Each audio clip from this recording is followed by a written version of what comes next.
Welcome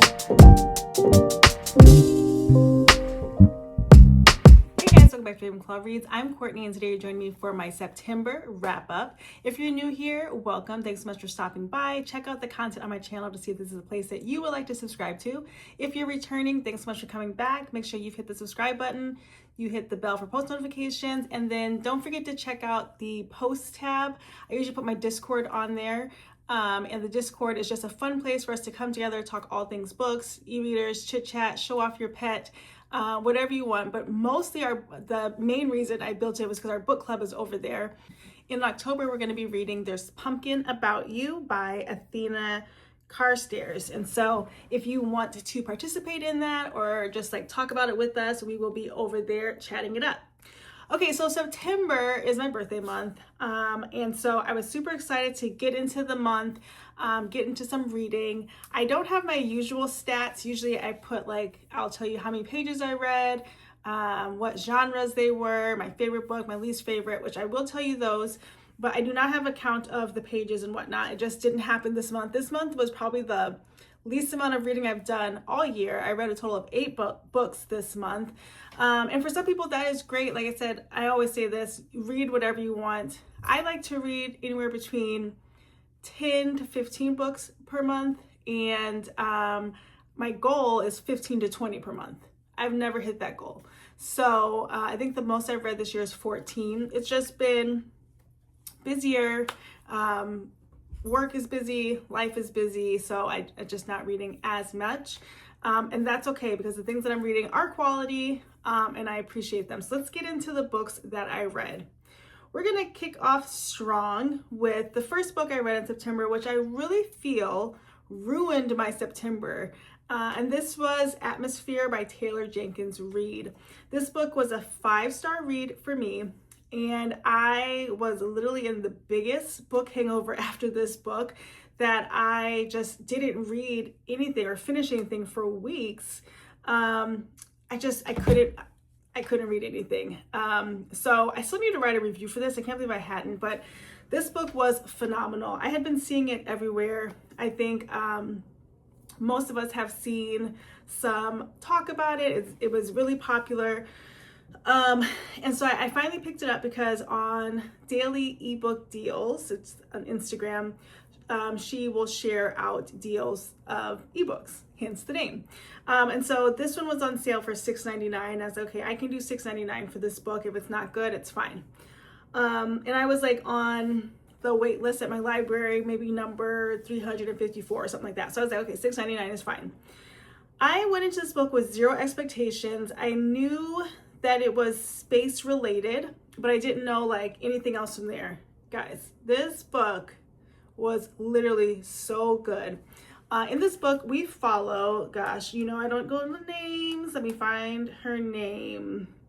Okay, I don't remember the name, but anyway, we follow our main character who has a dream to be an astronaut. And she kind of goes into this, I guess sort of like a boot camp of sorts of NASA hopefuls. And this becomes our crew of people that we begin to learn about. We go over the course of years as they train to be ultimately in space. During that period, it's the 80s, and our main character has a love interest within the group. And the story kind of evolves from there.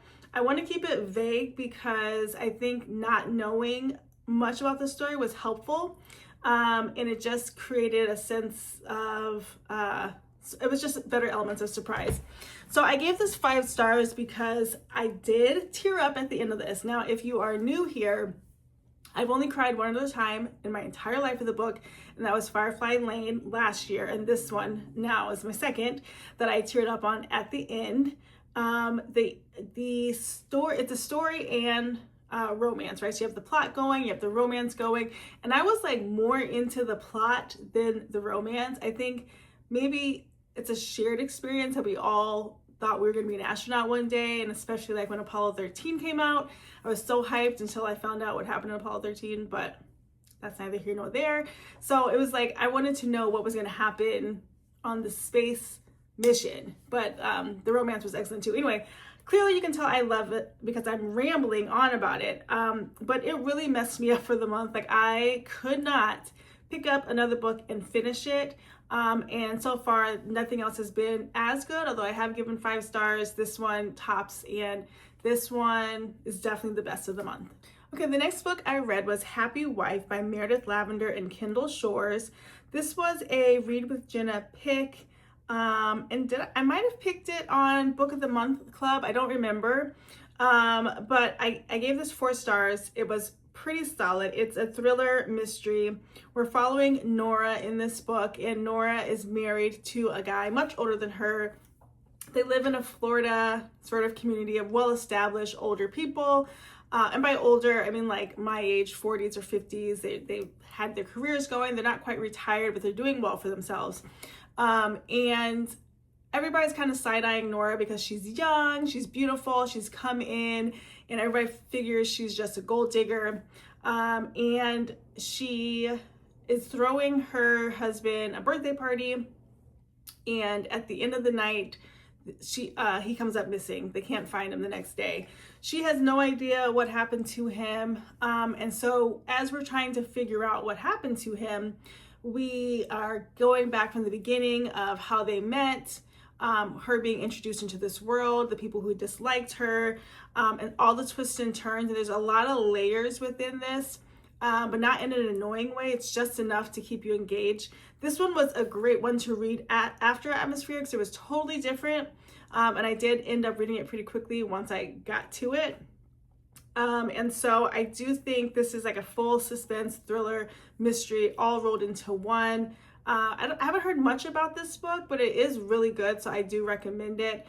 The only reason it got 4 stars versus 5 is because I just read Atmosphere, but also because the aha moment at the end was lackluster in comparison to the rest of the story, but still totally worth the read. Okay, the next book I read was If It Makes You Happy by Julie Olivia. I feel like a lot of people were talking about this book and still are. It has an amazing fall-esque cover.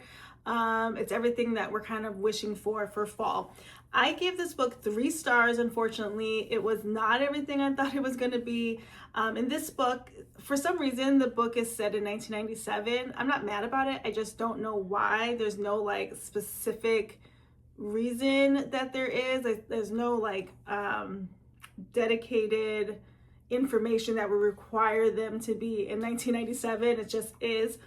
And we are following, let's see, what is her name? Okay, Cliff is the guy. And, oh, it says from her point of view. Okay, our main woman, her mom has just passed away. So we open the book with her grieving the loss of her mom. The mom and dad owned a bed and breakfast in Vermont. But now, and the bed and breakfast is going to go to her sister.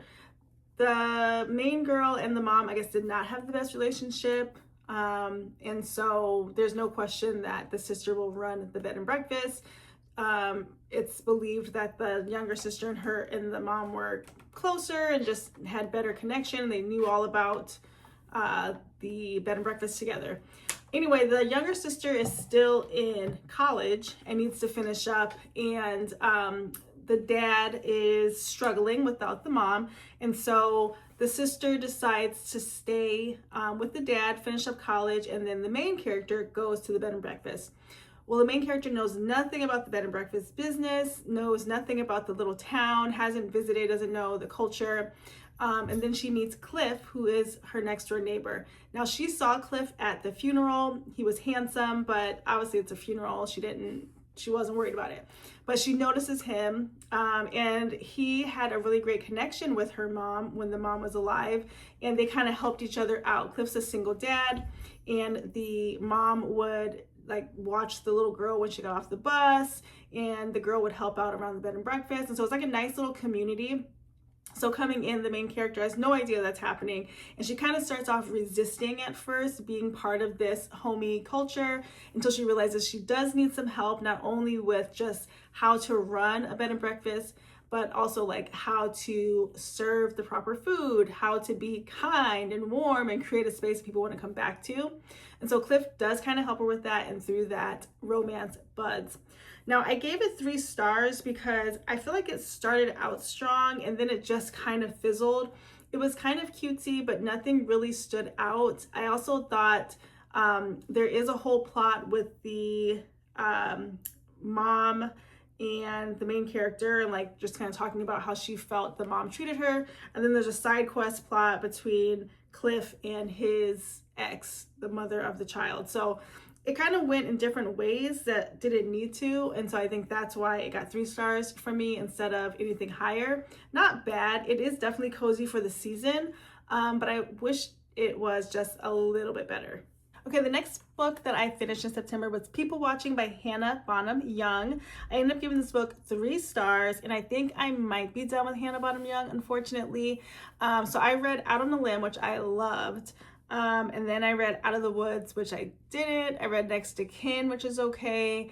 And this one was just okay. 3 stars isn't bad, but it's just base level, like nothing exciting happened. So this book follows Prudence and Milo. Prudence is 1920, I think she's a little bit older, but she is living at home with her parents right now. Her mom is at the early stages of dementia, and she's helping to take care of her.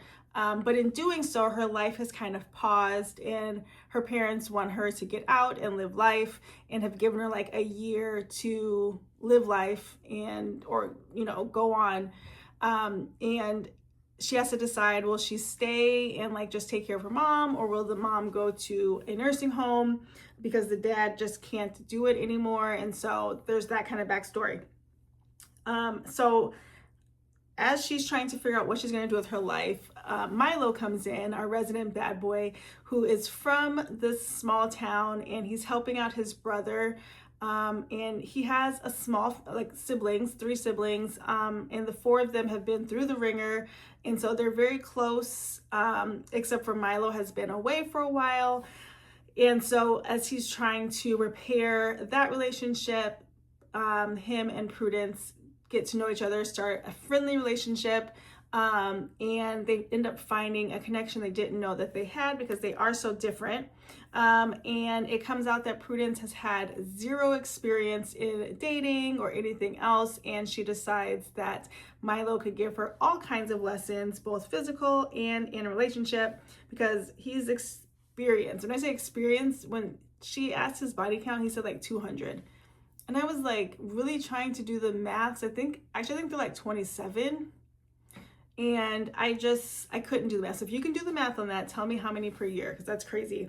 And so he's going to teach her all the things. I think the cover is great. I think this guy on the cover is everything you would want Milo to be, but in the book, it doesn't really come across that way, which is why I gave it a 3. Super cute though. I know this is another one lots of people are waiting to read for the fall, so I don't discourage you from reading it. I think it's really good. It just didn't go over the good mark for me. Okay, next up I read Babysitter's Club number 94, Stacey McGill's Super Sitter. When in doubt, read a Babysitter's Club, and that's what I did. I was kind of slumped mid-month. This is, like I said, book number 94. If you're new here, I am rereading Babysitter's Club from the beginning in publication order, including the super specials, but not the mysteries. I've been doing this for about 2 years now, and I'm on book 94. I usually just interject them somewhere throughout the month. I don't have a super specific cadence for it. Just when I feel like I want something light, or I want to like knock out one book on a Sunday and feel accomplished, I'll pick them up. In October though, I am going to read 4 mysteries, intentionally reading 1 mystery a week, so that it's kind of a fun little thing. Okay, so in this story, we are following Stacey, and she is helping out a new charge, and the mother is a bit nutty, kind of like the Barrett's mom, like at the beginning, where she wants her to not only watch the kids, but she wants her to clean, do homework, errands, all of these things, and it's very persnickety until Stacey, interrupts it. I give this 4 stars. It was good. I love a good Stacy book. So no notes. It was good. Okay, the next book I read was The Ghostwriter by Julie Clark. This book was one of my Book of the Month Club books a few months ago, and then I heard somebody else talk about it. I was like, okay, let me just knock this one out. I ended up giving this book 3 stars. I thought it was good until it wasn't, which is usually my go-to response when I give something 3 stars. So this book follows Olivia and Vincent. Vincent is a acclaimed author. However, he has a torrid past because his siblings were killed in 1975. He's the only surviving sibling, and everybody thought he did it. There have never been like official answers on what happened that day. And so he's kind of had that looming behind him, but I think he writes like horror novels, and so this kind of adds to his mystique. Olivia is a ghostwriter, and a writer of her own, and she has never claimed that Vincent was her father, but she gets hired to do a ghostwriting job, and it happens to be for Vincent, her dad, and so she has to spend a lot of time with him. Supposedly he has dementia too. I say supposedly, and you'll see why when you get into it. And he has a caretaker who's been with him, who is not fond of Olivia, but as Olivia comes in and starts hearing from her dad on his life story, she is starting to uncover more and more, and she has her own questions about what happened to her aunt and uncle who died in 1975. So I thought it was really good. I loved the 60s and 70s as an era, and although not a great time for, you know, the amount of things that were happening in the 60s and 70s really intrigued me. And I loved the fact that that was the setting. You can almost see it. I would think this would be a really good movie if they brought that to film. And so 3 stars. And I can't remember, now that I'm saying, I don't remember why I gave it 3 stars, because I did really like it.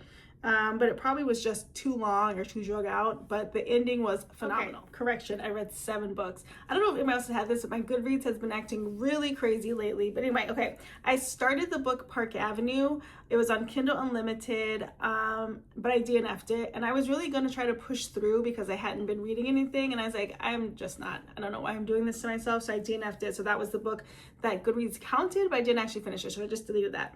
Anyway, the last book that I read, I ended on an amazing note, and I read the book It's Different This Time by Josh Richard. This actually comes out today, the day I'm filming this, which is September 30th. However, I did get an e-art copy and really enjoyed it. So in this story, we are following 2 exes who are forced to well, they're roommates turned exes, but they're forced to come back to a brownstone that they lived in 6 years ago because the owner has passed away, and in his will, he stated that the people who lived here last could have the brownstone. Now, brownstone in New York is amazing. I think it's worth $6 million if they sell it. So they have a month to figure out, like, do they want to sell it or they want to keep it? And so during that month, they both stay in the brownstone. And as they are figuring out how to navigate in present time, we also get the backstory of how they met. And their time together living in the brownstone. I just thought it was beautifully written. It sped along so nicely. I did end up giving this 5 stars and was so impressed by the writing, not only the pacing, but also just the chemistry you could feel off of the page. What did I put in my Goodreads? I have actually really good Goodreads for that. I loved each of the characters. They were all well developed and seemed very real. Our main girl's best friend is amazing. Like, anybody would be happy to have her as a best friend. And so I did know it's a slow burn. Not my favorite, but in this instance, it made sense for it to go slow. It's not too smutty. I think there's 1 or 2 like sort of tame scenes. It is a character-driven storyline. The pacing was a bit slow, around the 60 to 70% mark. And I would have loved to work backwards on their cute meat in larger chunks. So we go back year by year by year versus like moving across time, and that got kind of long. They went back 11 years. So that is a long time to like rehash every part of the relationship. But totally worth the read. It's out today. If you can get your hands on it, I would. Beautiful cover. And the book is just as well written as you would have expected from the cover. So those are the books that I read in September. Like I said, pretty slow month for me, but the books that I read were really good quality. Ones that I recommend, nothing lower than 3 stars. I think it's pretty solid. So feel free to check out any of these books. I think you would be happy with any that you read. As always, thanks so much for watching. Don't forget to like, comment, and subscribe, and we'll see you in the next one. Bye, guys.